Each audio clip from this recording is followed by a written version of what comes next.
Деца, семејство, домаќинка, чистење, перење, готвење и одење на нива.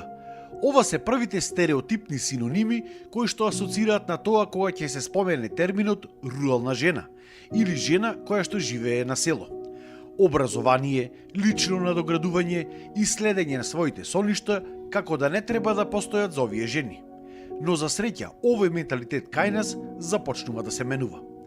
Жените од руралните средини се повеќе докажуваат дека во исто време може да се носат рамо до рамо со урбаните жени, но исто така и со мажите.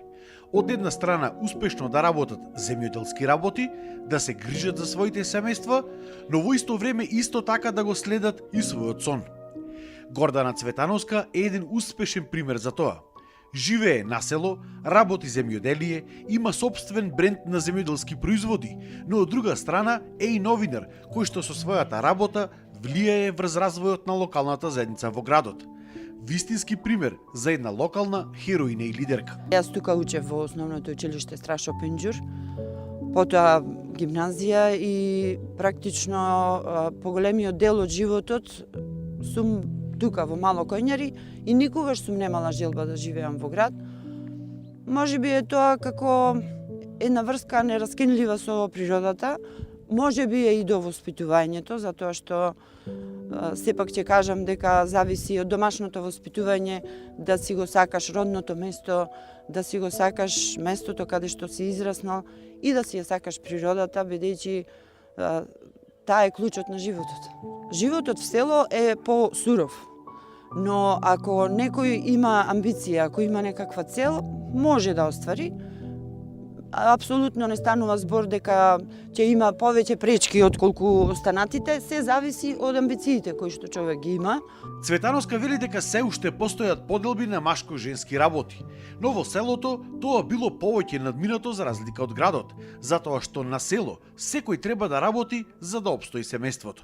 Искрено да ви кажам, мислам дека по селата нема толку стереотипи како што има во градот, бидејќи во селото ако сакаш да опстанеш, мораш да си ги поделиш врските и жената да биде понекогаш вклучена во машките работи, точно, кога станува збор за работа во поле, на нива и обратно, мажот треба да ја помогне на жената кога станува збор за тие домашните работи и тоа верувам дека апсолутно тука никогаш не станува збор дека мора да бидат така поделени и ти маж не помагаш или помагаш на жената. Бавчика е името на нејзиниот земјоделски бренд, кој што таа го пласира низ цела Македонија.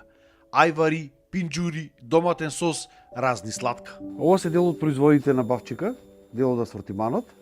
Оваа година како продолжувате? Планирате да се проширувате, планирате нови производи?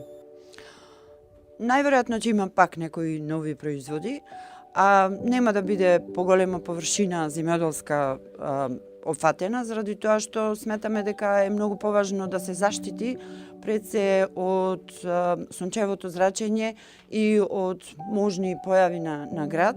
Па планираме тоа да бидат 3 оранжерии кои што ќе бидат заштитени со зелена мрежа, која што нема да прави, ќе го заштити производството. Почитувани, добар ден, 10 часот и 48 минути, вие сте на брановите на Радио Пела. За кратко почнуваме со програмата Радио што се гледа, но пред да започнеме со разговорите кои што ни се планирани за овој зимски ден, јас само ќе ве потсетам дека денеска се очекува да заврне снег.